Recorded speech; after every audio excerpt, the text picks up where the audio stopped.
Have you ever wondered, can you communicate directly with spirit guides, teachers, or non-physical consciousness, or even our higher selves?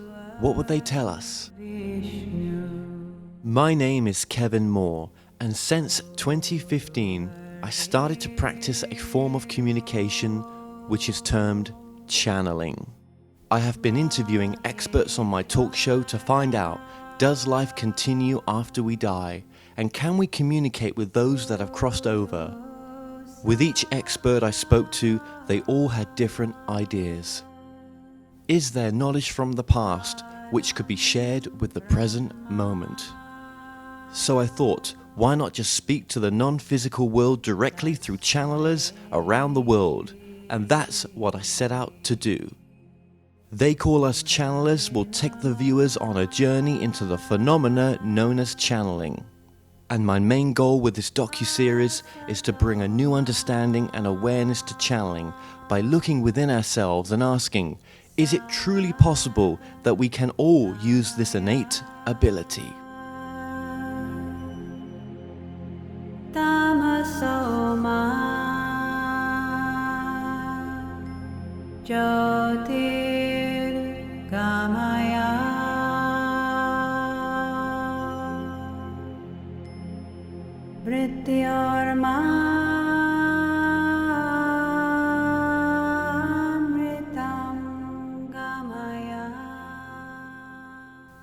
My name is James Charles.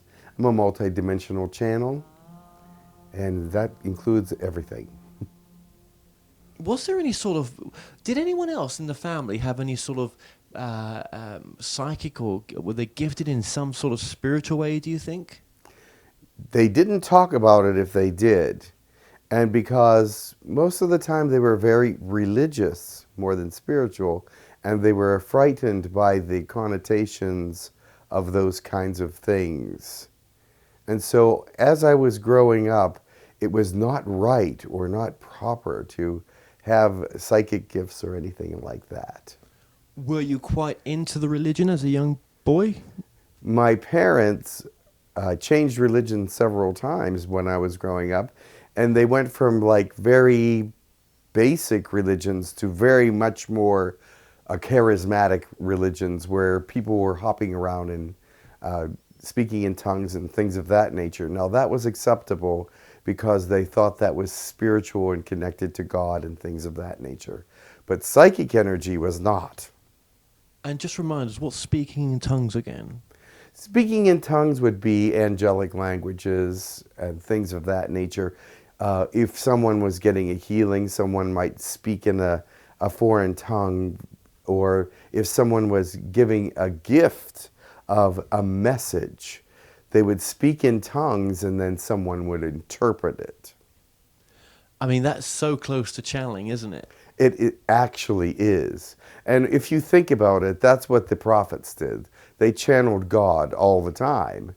But yet, when it comes to this day and age, all that stuff is not good anymore. It's only for the past.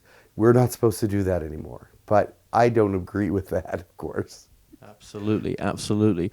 So as a young person then, did you, was there voices in your head? Was there something that maybe, and was it your voice maybe, but just a more grander version of it, of a more mature kind of all-knowing kind of voice? As I became a high school student, yes, I had some voices in my head. I had some activity happening around me. I could see certain things that weren't quite normal, and I would tell my parents about it, and they would be like, yeah, you're not supposed to be seeing that kind of stuff, or you're not supposed to be hearing that, or you're crazy, or don't think about that. So they would never really support it. What did it say to you sometimes, that if you can remember anything? Was it just... Well, it was mostly just they would speak to me and tell me that this was going to happen, or something was right in my way or something, or they would warn me not to go this direction or that direction. A few little things, and I would always follow it because it seemed like the right thing to do, but I thought it was more intuition than it was anything else. So I just took it as natural. Now, as you were sort of progressing in your life, then when did you sort of move away from religion, or did it sort of move away from you? Well, I went to religious college, and so I was full there. I was learning all about it, and things were happening. I was very intuitive and psychic in college, and they were telling me how wrong that was. And until for many, many years after college, I still was trying to live a life that was religion based. But I found out after a while that that didn't fit my personality or who I was, really. It wasn't the real me. Religion wasn't the real me, but spirituality was. And there's such a big difference. And I couldn't fit into religion because of my spirituality. And so after a while, I just started to learn who I was in God's eyes instead of who the church wanted me to be in God's eyes, because that was totally two different pictures. The church wanted me to be someone that fit into a painting or a drawing of the New Testament, and God wanted me to fit into his vision of who I was. Absolutely, absolutely. What were you reading at the time? Actually, I was reading science fiction.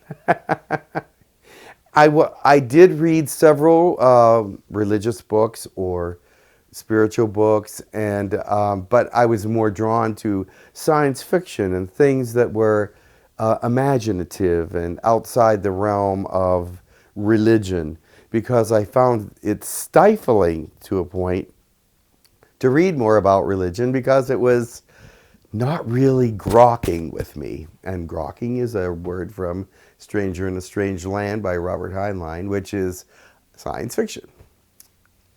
So, how was your parents taking that at the time that you had moved away from religion?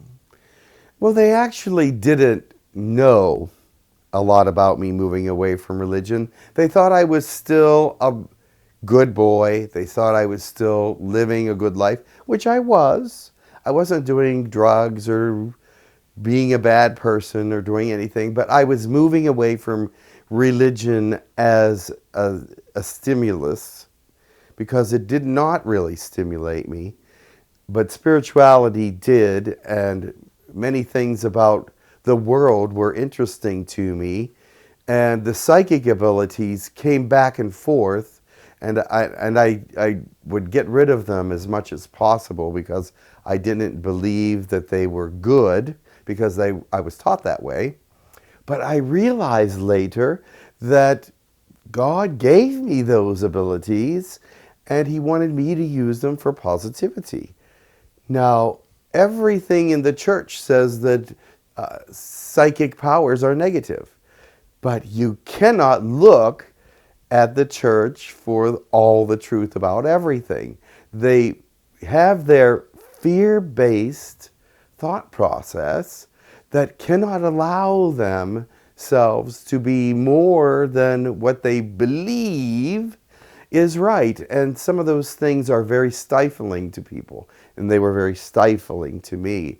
And when I started to realize God is a greater and more evolved being than the church said he was, then I started to find myself and who I was in God.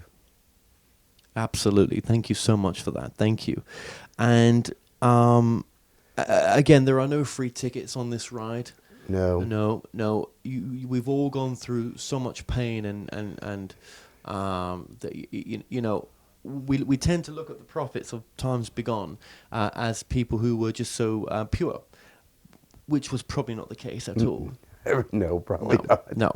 So let's just just get a bit of background on you. So, did you always know that you were gay? I mean, is that something that came out later in life, or It came out early. early? Yeah. It came out in college, actually. The church had made me believe that that was something that was really, really wrong. And I was going to religious college at the time, and these were thoughts in my mind, and I was fighting with them, and I did all kinds of sacrificing and prayer and fasting and all these different things to get rid of it. But of course, you can't get rid of something that is inherently you. It's like trying to get rid of your personality. You can become a robot if you wish, but that's not what God wants. And so eventually I realized that this is something that's coming out, and it's really unstoppable in some ways. You can stop it for a while, but you cannot stop it if it's who you really are.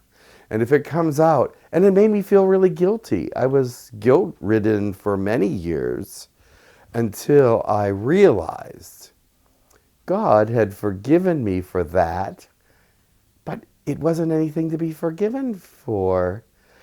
But he kept saying, you're forgiven, you're forgiven, you're forgiven. And I was going, really? He goes, you need to forgive yourself now, and then I won't have to forgive you anymore because you're the one that's making me forgive you.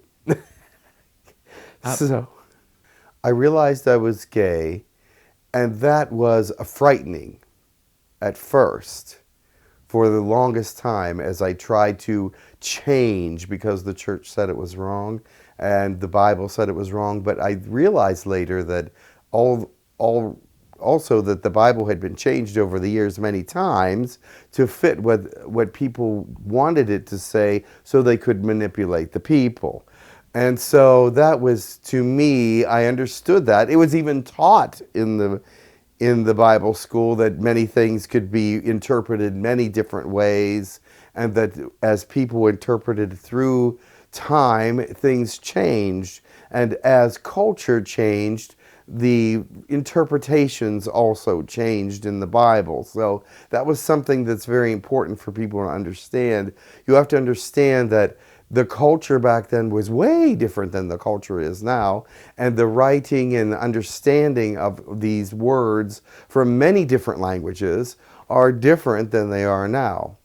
And now that I have understood that being gay is not a sin, and it is not something unnatural, but it is the way God made me, I was able to relax and become who God wanted me to be. And that was an amazing realization, and it turned my life around in many ways. Beautiful. Thank you for that. That's so empowering. So when you did finally come out, how long before you started to then realize that the spiritual path is your path? Had that already began before then? It had actually started before then. It had to. For me to make that realization, I had to actually break away from the religious part to understand the spiritual part in its real fullness, in its real brilliance. Because the spiritual part was the energetic part, the beautiful part, the part that was helping me grow, where the religious part had limitations. The spiritual part did not. So true. So true. And obviously there was a breakup between you and Mum at one point as well. Oh yes. Yes, I had some difficulties with my parents, mostly my mother, because she was very determined that being homosexual was wrong, and she did not want her son to be gay, and she did not believe that her son was gay. She believed that I was straight, and she tried to frighten me into being straight. She tried to pressure me into being straight. She tried to push people on me to be straight, and would say very unkind things to me to try to make me realize that I was straight. But it was all unsuccessful, because the truth is, it wasn't true. Her perception was wrong, but yet she couldn't really accept it. She couldn't really bring it into herself. And even after we became friends again, there was a very long period where we didn't even speak, But after we became friends again, she still would try to guilt me into changing, and I was like, that can't happen. So do you think that mum was a great healer to you? She could be, yes. So if you could say that mum could be a healer to you. My mother could be a healer to me, but not always. But she did love me. She did her best to do what she thought was right for me.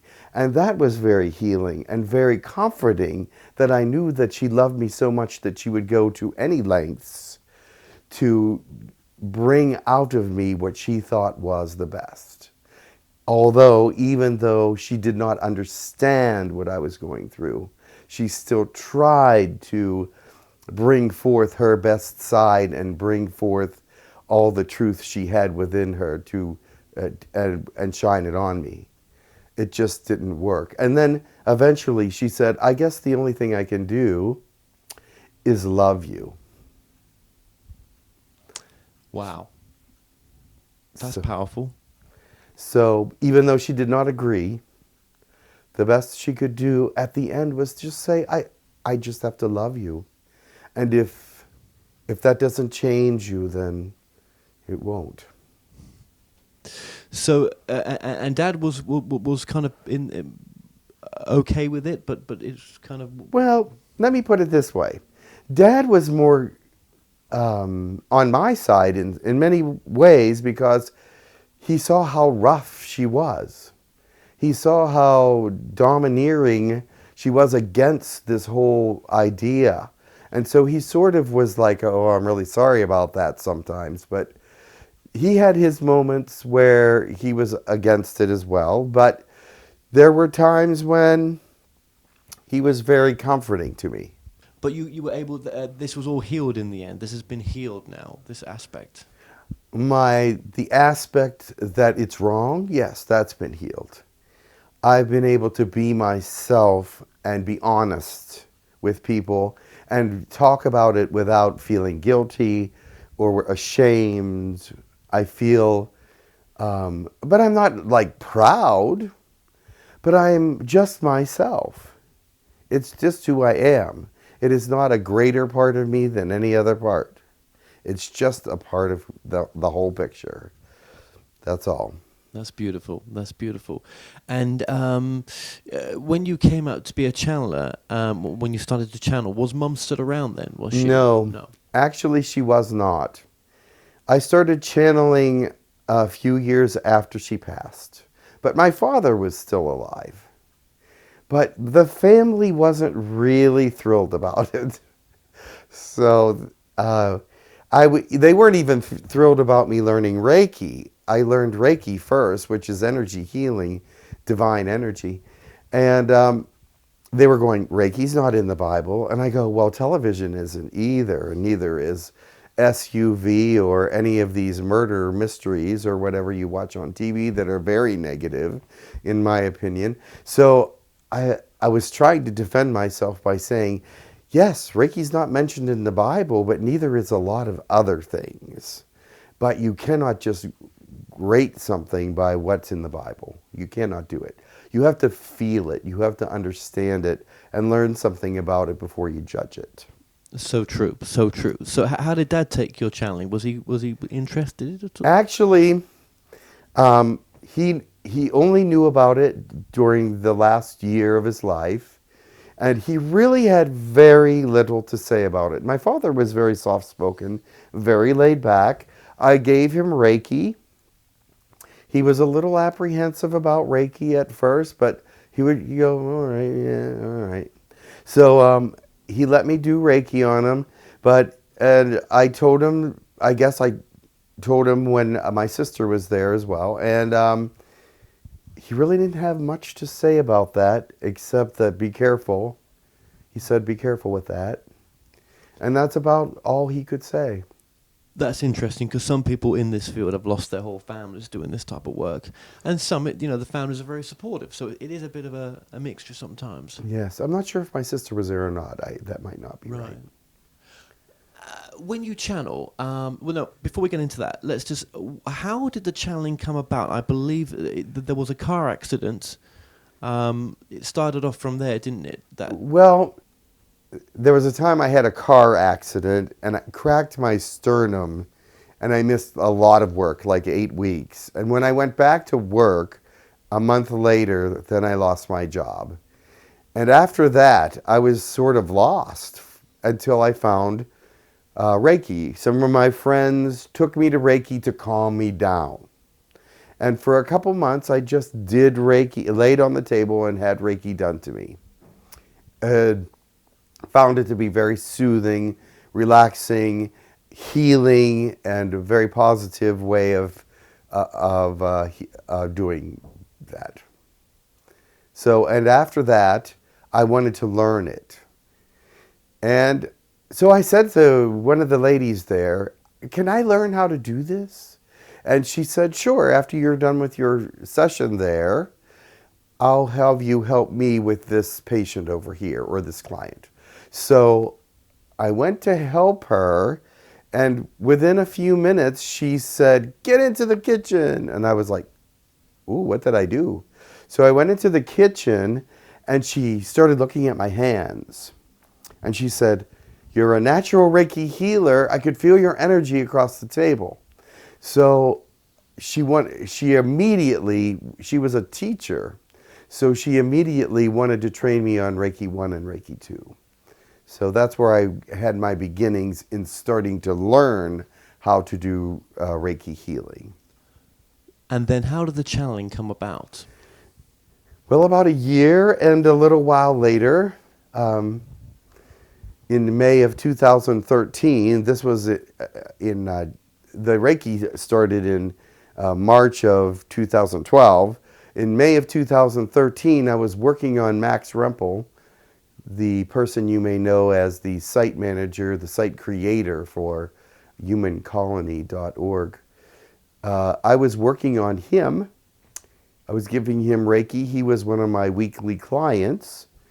And I started hearing voices. And I was going, these voices were telling me how to Reiki him in a different way than I was actually doing it. They were telling me to get in line with his heartbeat and to put my energies in line with his heartbeat and a couple other different things. And I told him, as he's laying on the table, if you know what Reiki's like, if you're laying on the table, you're sort of out of it because the first thing that Reiki does is make you relax. So he said, uh-huh. So I was going, well, I'm hearing voices and they're telling me how to Reiki you better. And he's going, okay. So and after that Reiki session, he said, oh, so you can feel the aliens, or you're in touch with the aliens that are around? And I'm going, aliens. Not quite sure if I'm in touch with the aliens, but I okay, maybe I am. So he said, okay, so next week I come and I'm hearing the voices again. Or it might have been a couple weeks after that, but I'm not sure exactly. I don't remember exactly the time frame. But I remember again the voices came and they were starting to tell me more about Reiki and how to help him and do these things. And he said, can I ask them a question? And I said, sure, why not? I was thinking, if they do answer the question, it'll probably be in my head. But as soon as he asked the question, I was immediately channeling the information to him. And I guess my eyes must have been very big because he said, it's all right. It's good. The information's good. So I let it go. But then I was confused afterwards at what had happened because I never knew what channeling was.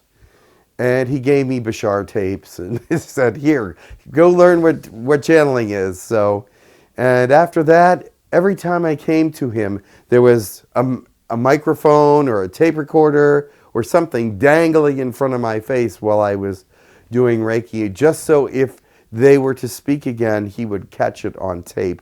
And every time after that, they would speak. What does channeling mean to you now?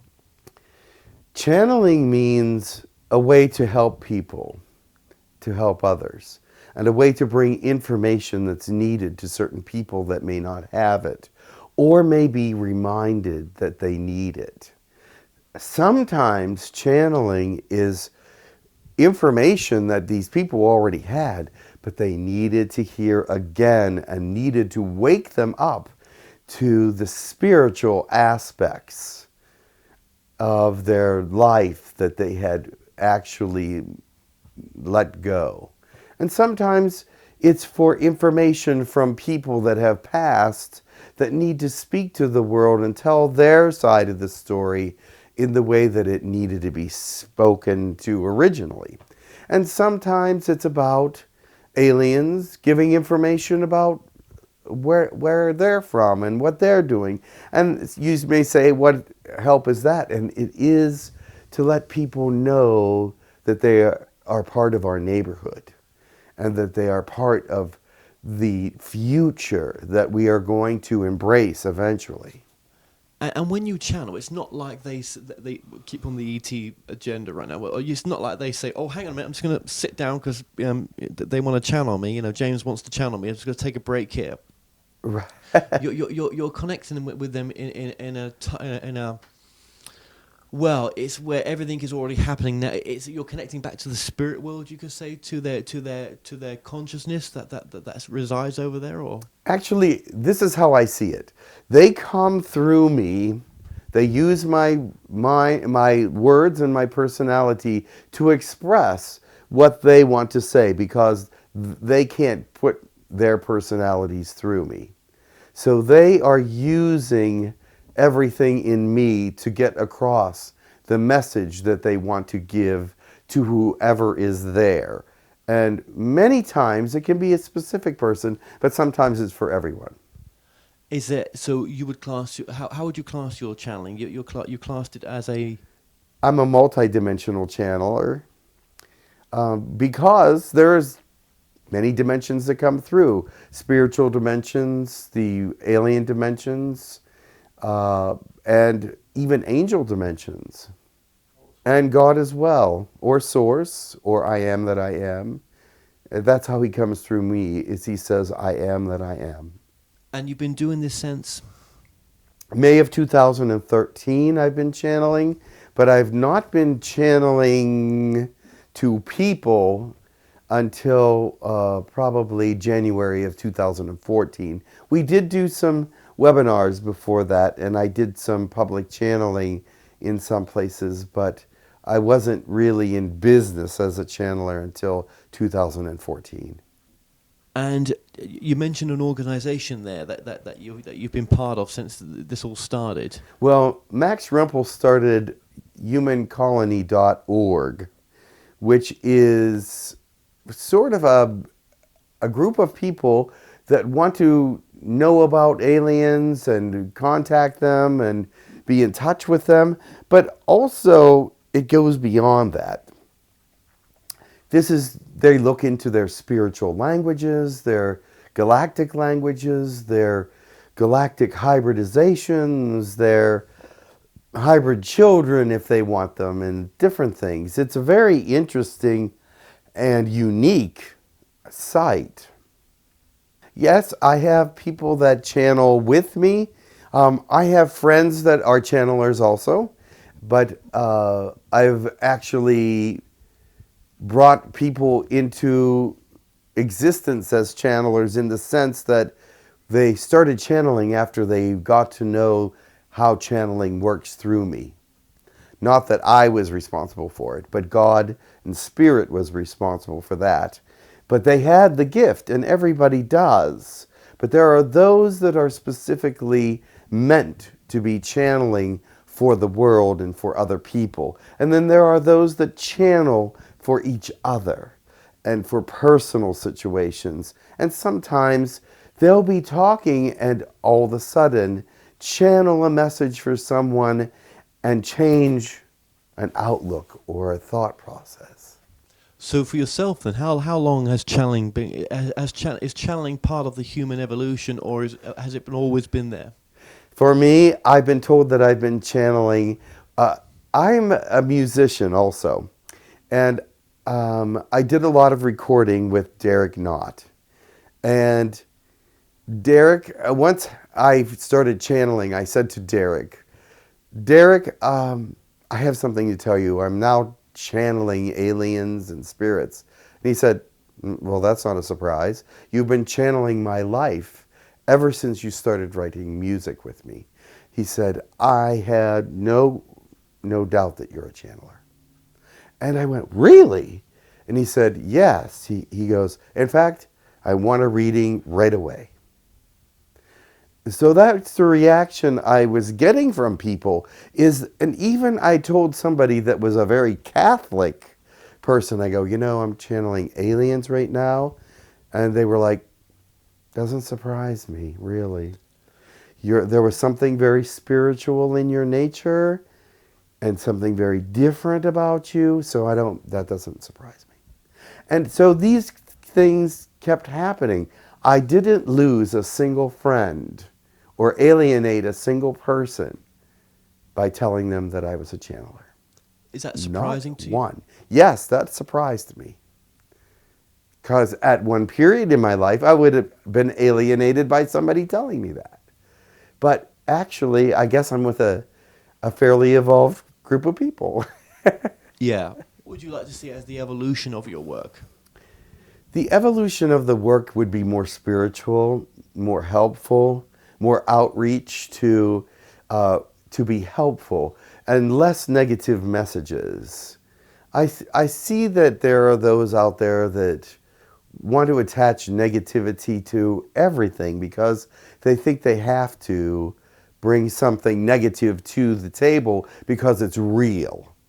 They think negativity is real. Well, you know what? Positivity is just as real. Positivity is as real as you can get.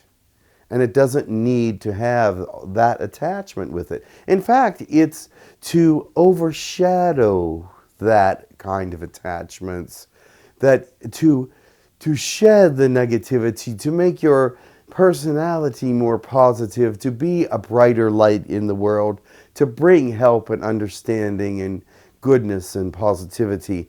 And if they're getting negative messages all the time, that tells me they need to find a greater spiritual connection. Yeah, I've found that most channel material that I've come across is very much from love. Yes. Yeah, yeah. But you have to use discernment with it. Of course. Of course. You have to know and pray for protection when you're channeling. Protection is necessary because there are those that can come in and sound nice and pretty but be very deceptive. So protect yourself when you become a channeler. If you know that you are channeling, if you know that the Spirit is working for you, protect yourself every single day. Before every single channel session, do a small meditation, always. Part of that is about protection, part is thankfulness to God for the gift, and thankfulness for the help that will be given. How would you know if something's deceiving you? Would it be in the end it's just not coming from love? Sometimes, yes. Other times, it will be someone who wants to give a message that is not quite clear so that they will not believe everything that is happening in their life, to mislead them as far as their mission or their purpose or their wholeness or whatever it is. Someone will try to put something there that will cause a negative seed to grow. So you have to be very careful about that. It's happened with me earlier in my channeling life. I did not protect myself well enough, and these things happen. And I will admit that. But now I pray to God that does not happen anymore. So where do you see the evolution of the channeling phenomena going? I think that channeling is a new way to express new information. I think, well, it's an old way to express new information but it's becoming new again. It's identifying itself. It's recreating itself in this generation with this psychic phenomenon that's here, with the energies of the earth, with the energies of the mind that are always expanding. And I think that it is a new way to bring information to the earth. And it can be bringing new information spiritually to the earth, as well as intellectually to the earth. It has more than one capacity. It can be spiritual, intellectual, emotional. It can heal. It can give you insight and bring you forward in your life. And that's what it's meant to do in this time, day, and age. It's not a negative, although it can be used that way, but a very big positive, especially with spiritual insight. Do you think there's something very special about this time right now as well? I do. I do think that this is a time where a lot of people need to wake up. I believe that this is a period of time where there's a lot of people just living a third-dimensional life and forgetting the spirituality of life because it's been so polluted. And I think that purity is coming back through channeling. I think it's coming back to show people, look, God is interested in you. God is interested in the world. The angels are interested in you. There is spirituality that is still alive in the world. There is still something worth living for, and religion may not be it, but the truth is here, and if you listen to it, your eyes will be opened. It's so simple, so pure, and so beautiful. Do you think there's levels of information that have not been brought through yet because we're just not ready for it? Well, I believe that every time they speak, there's levels of information. I believe there's a spiritual level, an intellectual level, an emotional level. I believe that when they speak, some people listen with different levels of understanding. And when the Spirit speaks, they speak to people on all their levels. And that is something that's new and exciting. Yeah, because everyone takes home a different message, a different angle from it sometimes, don't they? Yes. And sometimes I hear this. When they listen to recordings of someone speaking, they'll say, I've listened to this message 3 times and I've got something different from it every time. I feel something more from it every time. I'm learning something new from it every time.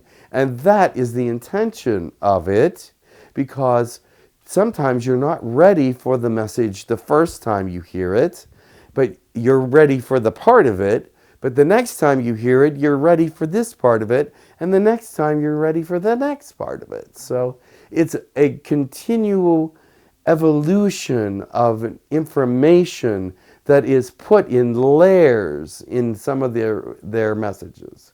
Why channeling though? Why do you think the messages want to come through this way? Is it so that we don't get hinged onto, addicted to people, that we see it come through this sort of on the fringe of spirituality in a sense, so that there's no forms of too much addiction taking place? Because if it just came through... Well, it's coming through in a purer form. But let me tell you this, the people that know who I am know when I'm channeling, because it's information that's not something that would come from me, or not said in the same way that I would say it, not in the same framework of understanding sometimes. So they know that it's coming from a greater source. And so channeling is to let people know that there are greater sources out there that can come through and be part of them as well, and can ignite their personalities, their thought processes, and help them become a better and more fruitful and more a driven person to find all the things that are meant for them as an individual. Because once you become the person that God wants you to be, then you are the happiest you will ever be, and you are giving to the world the greatest gift that God has given you, and that's you. How do you find out what God wants you to do? You meditate, for one thing, but you just ask for that information and you allow it to come to you.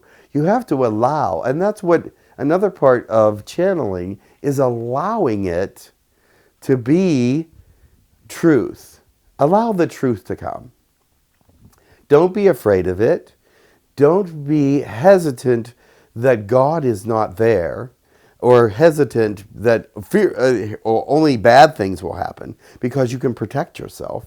But be confident that He will help you to become more of who you are. I think some people need to channel to find out who they are, because they not that they're going to be channeling for 100 people or 1,000 or 1,000,000 people, but they need to channel information that they didn't have before to become more of who they are, to represent. I say, there's a lot of people out there going, who am I? What am I here to do? Why am I here? And if you pray and meditate, God will come through and let you know that, if you're open to that. And that could be your own voice, more wiser than you speaking back to you, or just a knowing. However it's going to come through, it comes through. Absolutely. So you may say, I think I know what my purpose is. I would love to do this. Actually, is that just being in alignment with what God wants you to do as well? Exactly. You can do an intentioned meditation and say, the intention for this meditation is to find out what God wants for me. You may do that several times, because it may not come through the first time. You may be a little blocked with that the first time. But as you do it more and more, you can open up to those meditations. And they don't have to be deep meditations. They just have to be true and honest meditations. The ones that give yourself over to the spirit of meditation. Well, then finally, what's the difference between a psychic medium or a channeler? I mean, a psychic medium or a medium is, as we know, connecting with those that have crossed over. Yes. But then, aren't we doing that with channeling in a sense? It's absolutely the same thing. It's just a different connection. It is the same connection, but only a little different. You're connecting to people with... If you're connecting to aliens, you're connecting with technology, because they're still alive. They are alive and they're connecting to you with technology. Those that have passed on are connecting to you in their psyche, but it's in the same place as channeling is, because that place is opening up in humans more and more all the time.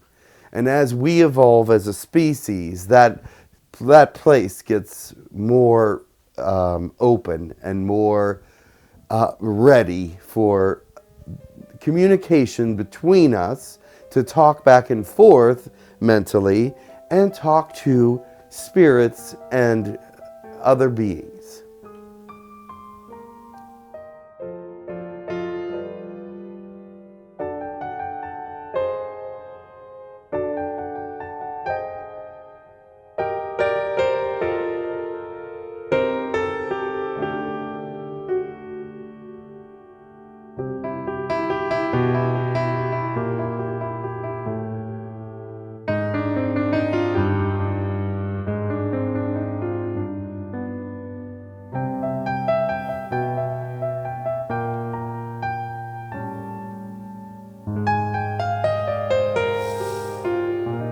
Greetings.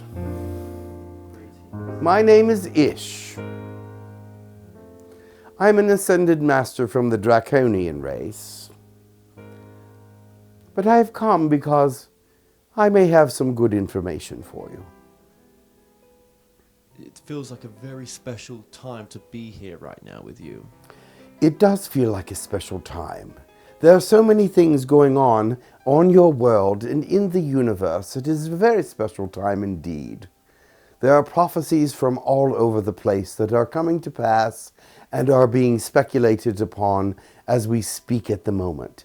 Prophecies to me are very interesting because they can come true in very unusual ways. And they don't always necessarily mean that they are just regular exactly as spoken, but they are symbolic as well. What would be some of the prophecies that would be helpful to us right now to hear? Oh, I don't know if it would be helpful for you, but it would be interesting for you. The prophecies that happen with around your planet would be that the planet is a hybridized planet at this point, and that as they enter the neighborhood of the galaxy, they will be able to help so many heal in so many ways. You see, because of the way that your planet was seeded, it is a wonderful DNA for healing for those species that have evolved beyond emotions and beyond physical understanding of themselves. They've let themselves go, so to speak. But your DNA will help them revitalize, emotionalize. You realize good decision making does come with emotion. It doesn't come without it. And those that have intellectualized themselves out of existence in some ways, purely intellectualized, are very illogical. That's interesting what you're saying. So a hybridization. How long has this hybridization been going on for? Oh, since the beginning of your existence. You see, this planet was put here for that reason. It was to be hybridized from the very beginning. It had started off with primitive beginnings as well, as you can see by your very long past Neanderthals and Croatia man and all those different things. I don't even know the names of them all, but they were all changed quickly. You'll find that there's many missing links because they evolved them quickly. And when you say they evolved them, who are they? Many different species. But Anunnaki, other peoples, some people from the Atlantis periods, all different. There was many different species. And that continues even nowadays? Absolutely. In some ways. They do guide you. So when we say about disclosure, is that more of an inner disclosure rather than an outer disclosure? Disclosures happening all the time. That's part of what channeling's for. Yes, because contact has happened. Obviously, it continues to happen on our planet with contacting the consciousness side of the ET. Yes. And is the ETs the right thing to call them? I mean, are we not all alien in some respects to this planet? Of course you are. ETs is probably the least acceptable because they don't consider themselves extraterrestrials, meaning that they're from this planet, but they don't mind the alien word or for any reason. They're not offended by anything that you say, really, because they know that you don't really understand what's happening, and they really know that you know not anything about them. Okay, then. Well, in the prophecies that are out there, Yes. I mean, is disclosure on a mass scale one of those prophecies? Well, you see, it's like lighting candles. As you light as many candles as you can, one to another, then the light gets brighter and people start to understand. And then those at the top that don't have even any candlesticks because they refuse to be a part of that lighting will have to be brought into the picture. And so they don't want to be left out, of course. But no disclosure is going to be forced upon us. I mean, are we in a spiritual... is our consciousness at the right level for any sort of mass disclosure? Not at the moment. It is coming to that, though. As you become awakened, you know there's a lot of fourth dimensional energy being released on this planet at this time since the 2012 beginning of the ascension. But it is not yet to a place where people are familiar, or at least not many are familiar with this energy. What is your connection to James? I found him as he was channeling, and I know that he could handle what I had to say, so I came to him. Do you speak through others? I speak through very few others, but I speak to many.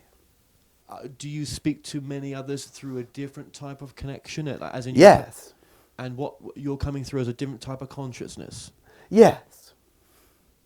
Would you be able to name any other consciousness that you... Well, there's those that do not know me, who I really am, and my name escapes them as I come through, but yet they channel me, and they know that I am a good consciousness, but they do not know my name.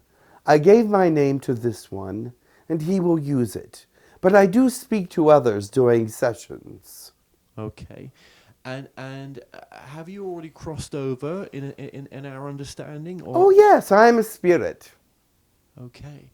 And if there was a timeline of when you existed, how long ago might that be? About 18,000 years ago. And your technology at the time? Was draconian. You see, draconians back then, in another part of existence, not in this galaxy, were very different. These draconians that you are aware of in this existence are very different than the ones that I am related to. I am from originally the Sirius area, but we no longer exist there. We have migrated away from that area.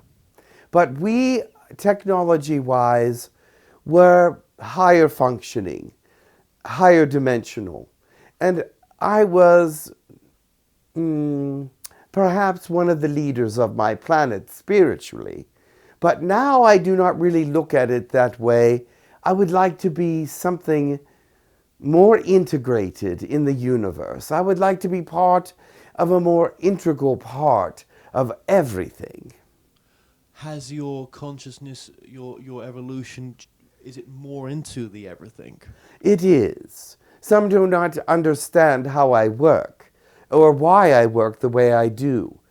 And some might think that I'm dishonest about the way I started with my integration with Earth, because I didn't identify myself as a draconian, because many were afraid of draconians, because I see their existence in this part of the galaxy was a little bit more primitive and a little bit more violent. But in my section of the universe, the draconians were very different. We look different as well. Obviously, you're connected right now in this moment with myself, in this present moment. I like it. I do as well, and I'm really happy that you're here. But are you connecting with any other multidimensional aspects? Yes. I have to connect with other interdimensional aspects, because that is how I operate as an Ascended Master. I connect with other Ascended Masters as we understand how to go about with communication. It's not a simple thing, you understand, to communicate with a species that is less advanced than we are, but we don't want to be seen as more advanced, but we want to communicate as best as possible in advancing what you have. Absolutely. Is coming to a dimension like this, coming through someone like James, is that advancing you on this spiritually as well? Oh, I always learn things. It's silly, isn't it? But I do learn things from humans that I would not have thought about, because remember, I'm not from I'm not an ascended master from third dimension, but a higher dimension still. And third dimension has a lot of interesting basic things that I have to relearn in some ways. So when you're connecting with other multidimensional aspects, has some of those other realities had contact, had mass contact in a sense? Yes, but not in the same way that this planet has. This planet is very unique. But other places have had contact with us and other aliens, as you call them, and they have had themselves brought forth or brought up in their consciousness by interacting with other species. And there is a galactic government, and there is intergalactic governments and alliances and all of these kinds of things. And you must understand you're not alone, and there is a complex interaction between many different species that goes even beyond this universe. The multi-universe? If you want to call it that, I see it as, you see how your molecules are connected. Like a piece of hydrogen can connect to a piece of oxygen. Mm-hmm. So these universes connect one to another to create something unique within themselves. And then outside of themselves, there's something even more different, like water universes and universes with different kinds of essences that you might not even be aware of, but are still part of your existence. What does it help us to know about the multiverse, in a sense? I mean, because we're struggling right now in this time with just being in present moment, some of us. I think that you're too centrally located, meaning that you're too selfish. Is that the right word? I think that you pay too much attention to yourselves, and learning about the multiverse might help you to diversify yourselves in a way that might help you to reach out. Because if you remain too selfish and too unit-based, then you are going to destroy yourself because you are not seeing the whole picture. We, as outside of your area, will like to say that we help you as much as possible with your understandings of your own creations.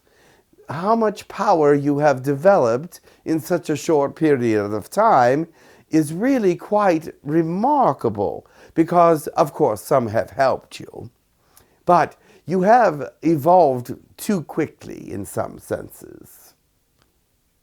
Basically then, we choose to create our reality. Of course you do.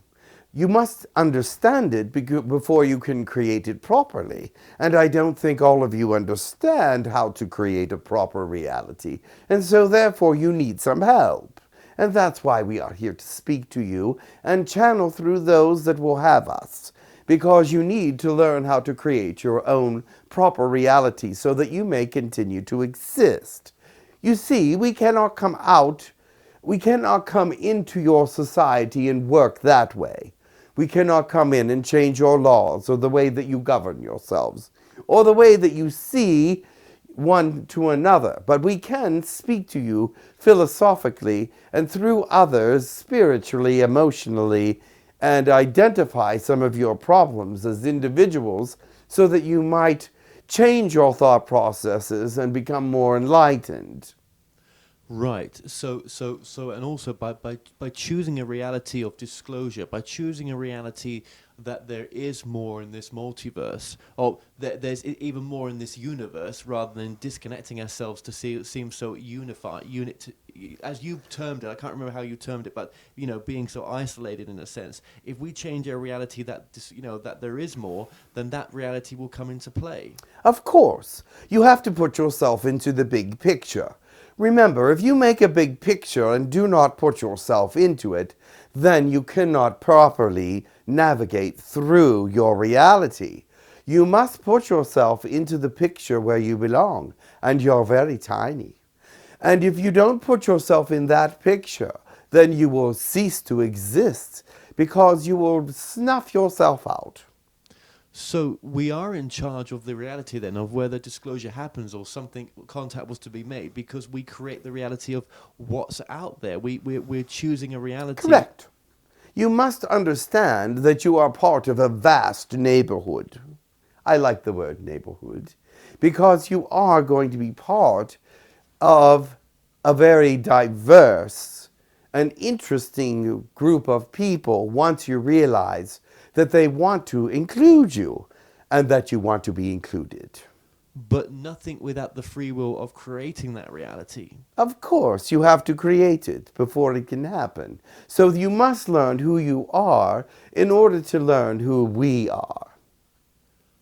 And if we don't do that, then, you know, this experience that the human being experience may come to an end as a soul coming to have this human experience. It will be in the Akashic records, so to speak, that you are part of history.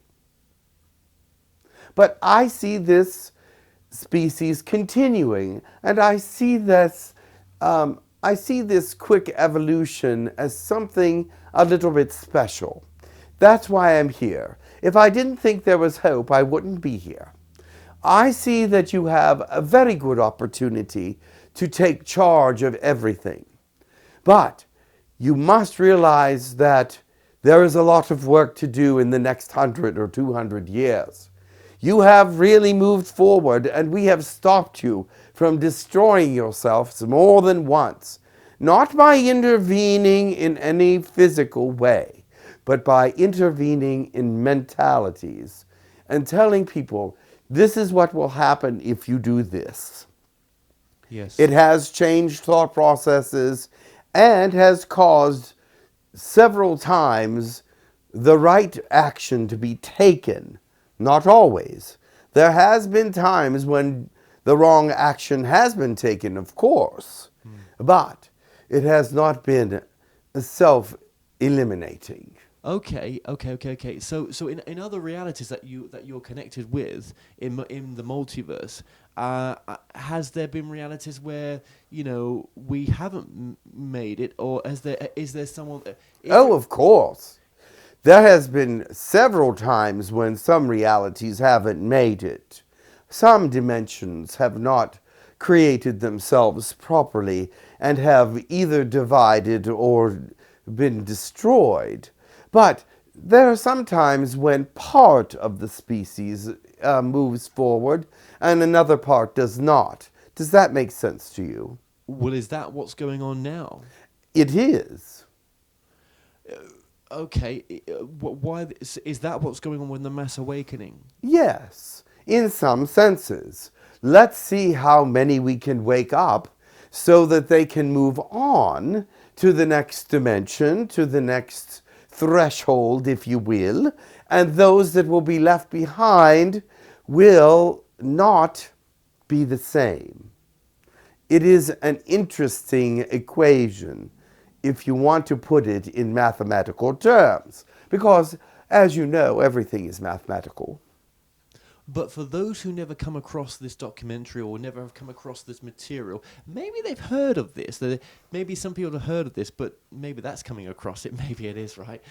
Well, it's coming across in several different layers, and this layer will reach you in the way that it needs to at the moment. So, okay then, but for those that are living most of their life where they'll never touch this subject, where where they'll never look at any bigger picture stuff, what is their evolution in a sense, and what have they missed out on? I think I understood the question. They've missed out on self-evaluation and becoming part of a bigger picture. You see, to evaluate oneself is to bring yourself into the reality that is necessary to move forward. Right. Does that make sense to you? So when you are in that reality to move forward, then you must see yourself in the picture and all those around you and see what needs to be changed so that you may create your existence in a peaceful and proper way so that you can move forward and enlighten others to be examples to those that will accept your example and to be a question mark to those that need to be self-evaluating. Oh, right. Okay, so what you're saying there, in a sense, well, I'll kind of sum this up, is that we have to come from love more. That's a peaceful world is a more loving world. A peaceful world is a more loving world, but on top of that, a peaceful world is one that will exist and continue to thrive and create and move forward and be an asset to your neighborhood. Right, yes, absolutely. An asset to your neighborhood, because that's what you represent, which are we not right now in that flow? Yes, we are. We are, and I say that in all correctness. We, you and I, are working together to move your species forward. We are working to enlighten you, to help you become the perfect example of who you should be. But that is a difficult job because many of you need to awaken. You have to awaken to the fact that there is purpose beyond what your little tiny thought processes are. And to realize that there are other species and others that are out there is part of that realization. And perhaps the greatest part of it the greatest part of your realization by knowing that others exist outside your planet is that you will take an action to enlighten the rest of your planet to this neighborhood, to this bigger picture, to this bigger opportunity, if you will, to express yourself in a way that is advanced beyond what you are experiencing now. Because when you become part of the neighborhood, those things will interact. You will come together in a way that will teach you the greater understandings of how peace works and what actually peace is. I don't even think you know what peace is in some dimensional thought processes because it is not part of your natural algorithm. To bring it into part of your natural algorithm is to actually interact with the numbers, if you will, interact with the numbers and bring them into alignment in your own specification. Yeah, I always like the word, it's inner disclosure rather than outer disclosure. Oh, yes. Inner disclosure. That's what I should call one of my documentaries, inner disclosure. Inner disclosure is wonderful because without it, there is no outer disclosure. Well, yes, because then you don't create the reality for the outer to be there. Of course. There you have it. Now, that is what I am trying to bring to this planet is singularities in inner disclosure so that the outer disclosure is possible. Because without the inner disclosure, there is no outer disclosure. And why is that? Why do we have to create the reality that yes, I believe, or my truth is now that there is other dimensional beings or other ET or alien beings out there. These are not the word. These are just human words we're using for this, right? Why couldn't they have just been there in the first place without me having to bring them into my existence? It's part of your evolution, of course. It's part of your discovery. What? You want us to give you all the answers? It doesn't work that way. It works as if you are learning who you are. You are expressing who you are. You are feeling and knowing, understanding all the things that are you, but you are putting them into order. There is an order for all things within each human. And as you put yourself into order, you find great satisfaction in reaching out to help others. You see, Once you found your order, you can help put others into order. It is like the connection of energy throughout the universe. You realize that all souls are connected, except those of us who are not in physicality at all, but we still have an energy. But the souls throughout the universe are all connected by light and by the energy that is created in each person by God. God gives you that fire, that light, that individuality, which connects one to another all through the universe. But once one light has become full, it helps with the connections. Well, thank you so much for that. Thank you. So, you know, it's a bit of a paradox a little bit where, you know, I have said before, put yourself first, you put another first. Yes. But you must put yourself first in the thought process that you must know yourself and give yourself the truth about yourself. Then you can share that identity with others, so they can know themselves, because they will want to once they see how it changes you. yeah, you know, but then the people who are maybe struggling with, you know, right now, depression or loneliness or the heartbreak of the more mundane things, they may listen to this and think, well, where does that fit into my issues? Well, that means you're internally focused. They are focused on the internal, which has been pushed on them by third dimension. You see, the third dimension has a pressure to it. All dimensions have their certain pressures. But third dimension is very harsh in many senses. And these have been pushing on these people. They have accepted all the negative portions that have been pushed on them. They must find those people that have learned to pull themselves away from that. They must find the answers to this without self-destructing. Now, these feelings are self-destructive. These negativities, the sorrow, the anger, the feeling of injustice, all these things are pushing in them. They've accepted them as part of their created reality. They have accepted them into their creative reality. Does that make sense to you? Now, what they need to do is say, I don't want this particular reality. And you will say, well, how are they going to change that? There is a way to bring that other energy to them, but they must realize that it's possible. They must believe that it is possible to change energy fields.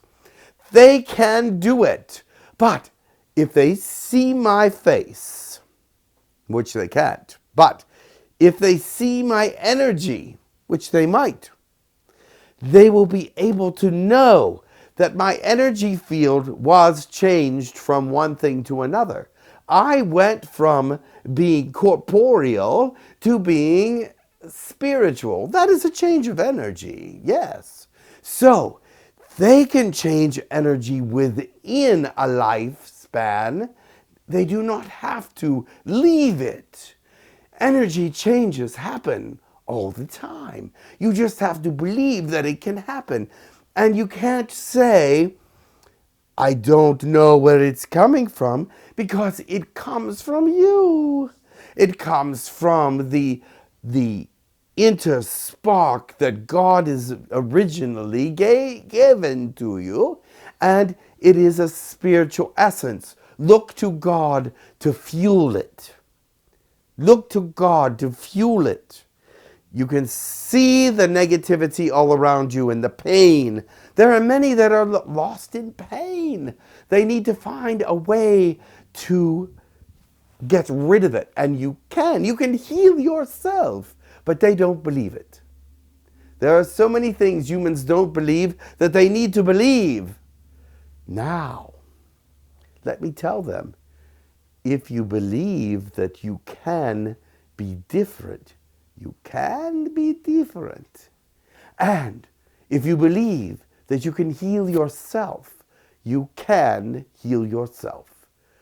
It is a matter of taking the God element within you and making it work for you.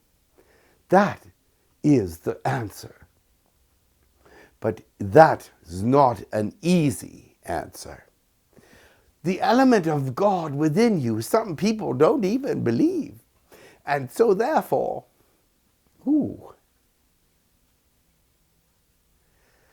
this is a new aspect of Ish.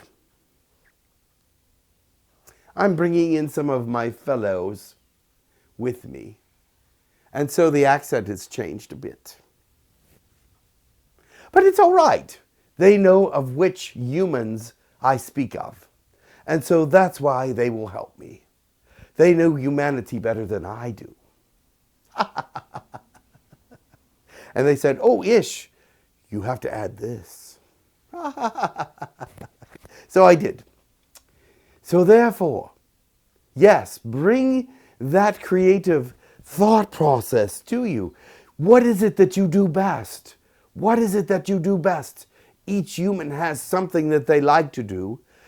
Start involving yourself in greater amounts of those positive things that you can do best, that you can do to help you get away from this old self into a new self. Create your positivity. Take your positivity and build with it. I know there's so much in there. There's so much I could say. I could keep going and going for all time, but you have more questions. Thank you so much. Obviously, looking at the the idea that we create our reality then, and that we are choosing to create the reality of whether we have disclosure or not. What does that mean in terms of, are we then, as we change the reality we wish to create, are we moving into different parallel universes? Is our consciousness leaving this body when we go to sleep, as a silly example, right? And then we wake up one day fresh, but we've actually woken up into a different reality where something different's going to take place because we've changed. There is that happening at some point, yes. But I don't want to go into all that confusing information. That is a very different thought process. And it is happening, and absolutely. But what I wanted to do is actually give them a little bit more of an idea how they can change. Because if they are lost in their doldrums, oh, there's a good word, doldrums, which is very hot, low energy. Start putting yourself into positive energy by watching positive things, being involved in positive things, being near positive people, changing where you are in your creation now, because you created where you are. Take yourself out of that place and put yourself somewhere new. Now I can speak of those things that you just asked. Then you will see that you have changed a level of understanding, a level of perception, and a level, perhaps, of density. There are many timelines, and you talk about timelines, and some people need that explained to them, but you don't have to understand timelines to know that you can move into a different perception. You have done it even in your negativity. You've moved to different perceptions of negativity and positivity. But now, let's find a place in a perception of positivity that you belong or that agrees with more of you than what you had before, and stay there for a little while and soak in this degree, this elements that are around you, because it is another dimension to you completely. And you will find that one of two things will happen. You will either be drawn to the positivity, or you will shrink back into your negativity because you can't handle it right at the moment. But find in your perception, your thought process, your algorithm of life, a change, new numbers, some new figures, some new additions. You cannot just stay where you are and be happy. Even if you come to a happy place, you can't stay there and be happy because you're continually changing and evolving. Continue to move with that positive energy, because once you find a place that's positive and you feel that energy, you will want to move with it. You'll want to keep it. You'll want to possess it and not let it go. But there will be those all around you that say, you can't, you can't, you can't. Don't listen. You can, you can, you can. And I want to express that so much to humans because I hear so many times, I just can't. I just can't. There's no way I can. That's so wrong. It is the all the elements that you are wrapped in, that you are feeding from. Feed from some other elements. Feed from positive elements, and not that the ugly elements that you're living in. Feed from different things. You live in a world where the consciousness of all humanity is all around you, in the air. What do they call that? Karma. The karma of all your people are there. And it's gray. Because there's good and there's bad. All through the karma, it's good, it's bad, it's good. But you are getting the amalgamation of all of it, all of it put together, and it's yucky, it's a slime. Go somewhere where there's a great light. At least for an hour or 2 hours. How do you get there? You make it happen. You watch something positive on TV instead of the same old terrible negativity.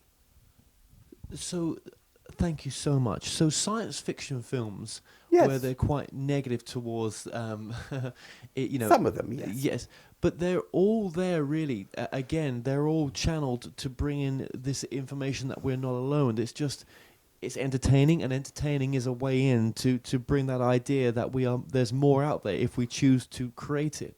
Create it, yes. And you see, creation is what your people are doing now. They are creating a new way. And you are part of it. You and the channelers and the positivity that comes from it, and the new information that is being spread out is part of the new things that people can attach to that are very positive, and brings them hope that they can be pure, live in a purer and a more accepting world. They need to have a purer and more accepting world. And they can be part of that creation. Well, when we talked about disclosure earlier on, and that we've now come round to saying that we have to create that reality, where the world is, where this world that I'm in right now stand with that, when you have, the Donald Trumps, Kim Jong Un, and other issues on this. Well, are they not part of the awakening process? When you look at these people, do you not want to run away from what they are doing? Do you not want to go in a different direction? And where is that direction? Is it not part of this light? Is it not part of the positivity?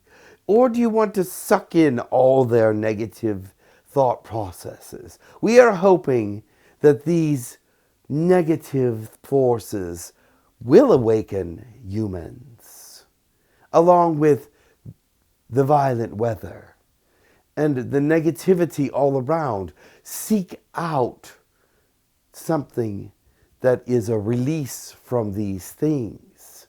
Seek out a place where you can find some calm, the eye of the storm, the beauty of life, love and understanding, where you can grow instead of be trampled and be under the influence of these heavy negative thought processes. But have we created this reality as a mass consciousness? Yes, you have, to some extent. There are those helping you create it, of course, but there are those also helping you get out of it. So it is push and pull, the yin and yang. Ooh, there's it. Okay, we can use that. Yes, the yin and yang of the situation. We hope that you see that it is a duality, and that as good gets better, darkness gets darker. Pull yourself away from that. With the light and the truth comes excitement, ideas, creation, expansion. Yes. A lot of people, well, some people are nervous that the idea that if contact was ever made on this planet with a brotherhood or however you want to term that, we would see them as gods and we would worship them because of their technology and everything else. Every time they've come, that's what's happened. Every time. Because what happens? They weren't educated enough to know that a being coming from the sky wasn't a god. They weren't educated enough, but now you are. Now you are educated enough to know that every being that comes from the sky is not a god. At least I hope you are. And so if the beings come from the sky, you will not worship them as a god, but accept them as a neighbor. You see, right now, you are in that period, and that's why channeling is evolving at this time, is that from the sky comes the word of God, maybe, but not all the beings that come through are gods, but they have great information. They have some wonderful things to say, but you're learning the difference between gods and aliens and wonderful enlightened beings. You are now able to distinguish one from another. And so this is your time of awakening. What is God to you? Oh, God is the energy of the universe that is in everything. He is the sentient energy, man, woman, child, creature, non-creature, solid, liquid, gas. Everything that exists is God made, and so He is in it, but His sentience is the creator of all things from energy. Thank you for that. He can create light from energy, anything. He is amazing. He thinks things into existence with his understanding of all things. But then, if we're creating the reality that disclosures could happen, and that we're living in a very busy traffic lanes out there with all sorts of interdimensional beings, then Of course. we are gods as well, creating that reality. Of course. The soul is of God. Did he not give you a soul? What is it made out of? God. So when I speak to you now, then I'm speaking to myself in a sense. If we're all one. You are speaking to your future thought process. Okay. How's that? Right. Yes. Where we. Okay. Yeah. Right. I wish I could take that in this moment. That's yeah. So, is this where we could evolve to? And beyond. You will always be evolving. No matter what dimension, when you leave this planet, you'll become energy and go to another place. And then you will evolve in another place. And then you will evolve in another place. And then you will evolve in another place. But you will never reach God. But you will always be reaching out to His energy. I will never reach God. But He will always be with you. But you will never reach His evolution.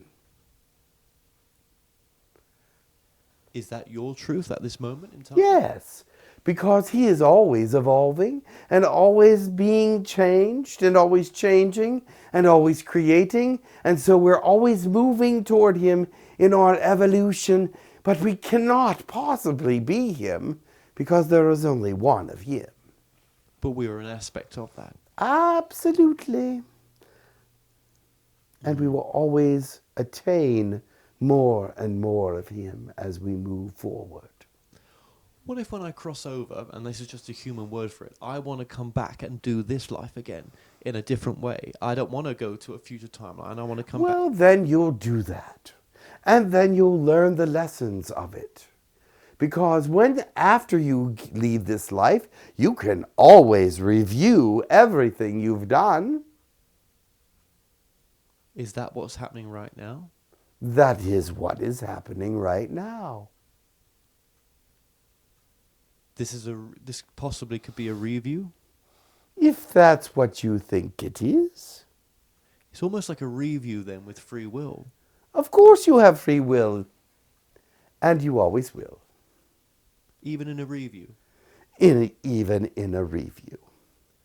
So in a review, it's almost like you can heal the things maybe that you got not got wrong. That's the wrong way of saying it. But it's almost you can review things that you want to change. That you want to change.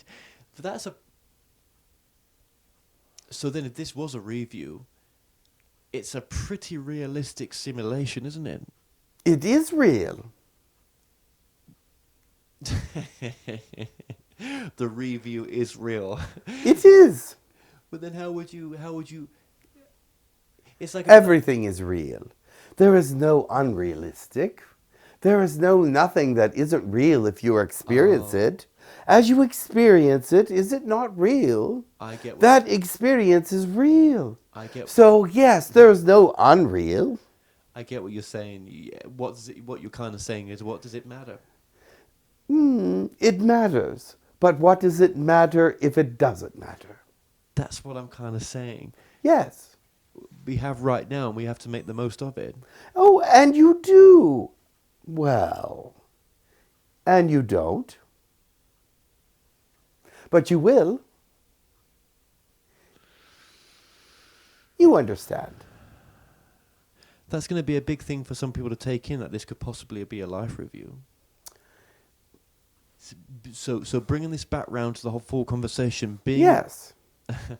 Being in present moment, being here now is the most powerful, empowered point that anyone can be. That's right. This is where all your energy is. Now, you have all these other places you can be, but you've put your energy in this one right now. Yes? Yes. Then this is where you are. now.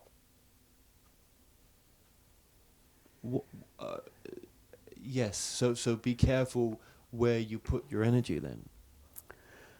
Your energy is carefully placed. And you, as someone that has been around for millions of years, knows how to place your energy now? Don't you? Yes, it doesn't mean I didn't make mistakes placing energy sometimes. Of course, I've made mistakes as well. But remember this planet that you are on, there are many people making mistakes and putting their energy in the now, right now, but not in the proper way. So they're still learning the nows and how to place their energy. But you, on the other hand, have learned how to place some of your energies and are continuing to always learn how to place your energies properly.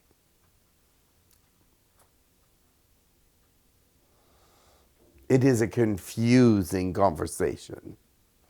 If you want to bring it into the reality of Earth, it is a very confusing conversation. It must be one that's needed, though. It is needed when they want to understand it, or when they have the ability to comprehend that they are the individual that is understanding it, and it's not from outside of themselves. Is this aspect that's coming through right now, the you that you are right now coming through as a draconian, is this the only way that people watching this, that are meant to watch this, is this one of their ways to wake up for this aspect to come through? Absolutely. And the reason I come through as a draconian is to show you that all species have their positive sides. Absolutely, absolutely. Well, okay. I could come through as a very positive being from something that everyone would accept. But would that be a good lesson? No, I don't think so. No, I really appreciate you coming through just as the aspect that you are right now. Yes, of course. I really do. And you've said some fundamental stuff on here. You really have some really good bloody stuff. And I mean that, because both myself and James weren't too sure exactly how this was going to go. And I know that. Yes, but this has turned out to be instructional at some points. But I hope it's inspiring to some, because I do want them to wake up. I do want them to be themselves. And I do want them to move out of their darkness into their greater selves, because their greater selves will be much happier and evolve faster.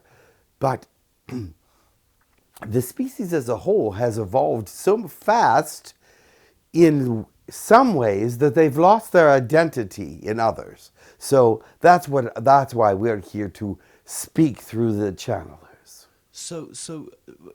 But for those, whatever this is, if this is a life review or whatever this is, right?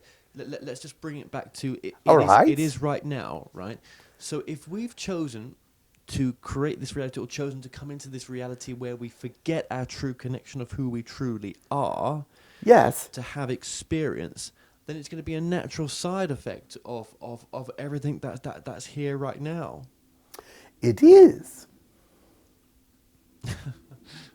What else do you want me to say? That is perfectly true.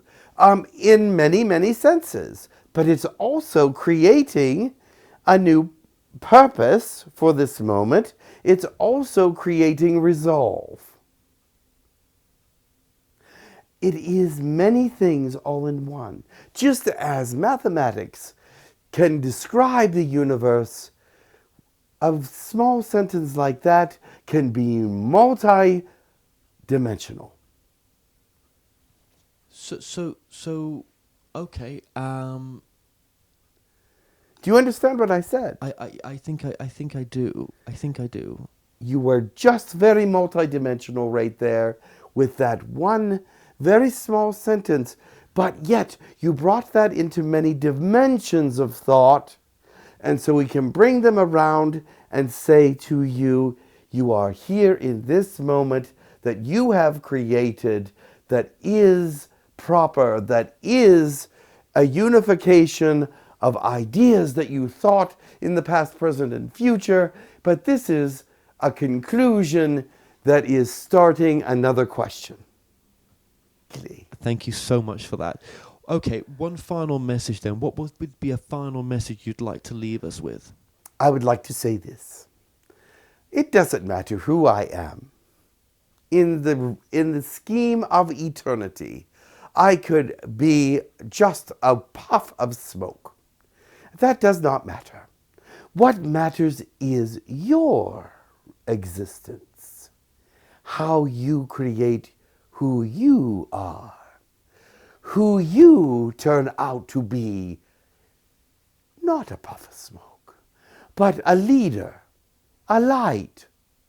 You realize that a light is a leader. No matter if you do nothing but sit in the darkness and light the way, your leadership is necessary.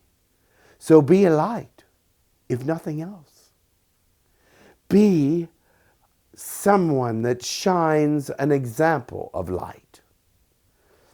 And then there are your talents. Bring them into the light. Because if you can shine light on your talents of who you are, you will bring forth ascension, evolution, great creativity, inspiration,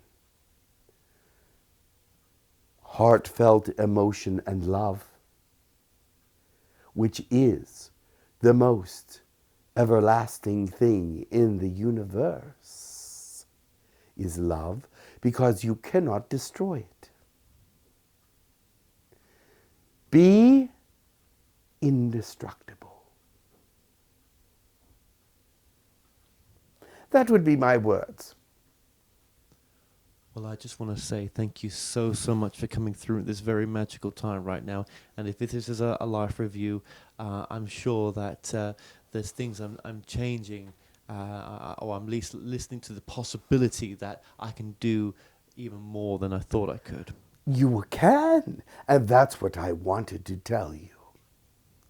Your beliefs are small. Make them bigger. You think you can do only this much, but you can do this much.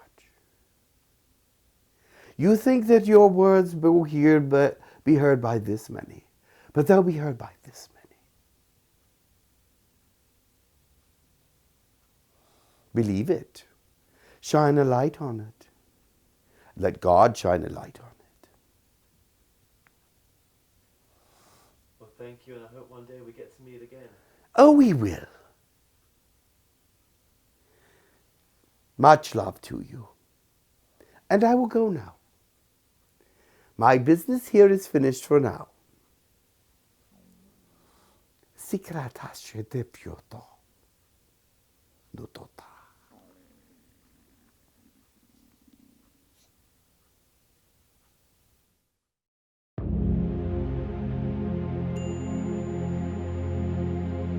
Guru